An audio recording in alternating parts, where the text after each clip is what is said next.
శేషాద్రిపై సంతతి కొరకై అహోరాత్రములు తపస్సు చేసే వానర కేసరి కేసరి కుల సతి కడుపు పట్టగా జనించినాడొక అసమాన బలోద్ధతుడు సంయుతుడు అంజనాసుతుడు పవననందనుడు.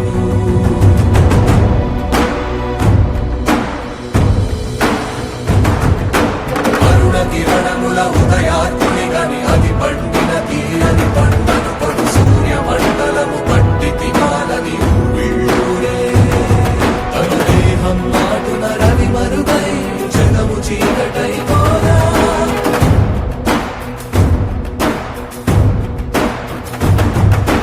అది అమరేంద్రుడు గమనించి తన ఐరావతమది రోహించి ఆంజనేయుని సమీపించి తన వజ్రాయుధమును విసరగా అది పవననందనుని హనువుని తాకా చిందిన రక్త బిందువే విద్యుద్వేగంతో ధరణి స్థలి వంద కడలిలో చచ్చి వంద కడలి అట్టడుగున గల శ్రీరంగ శుద్ధి గర్భము చేరియట.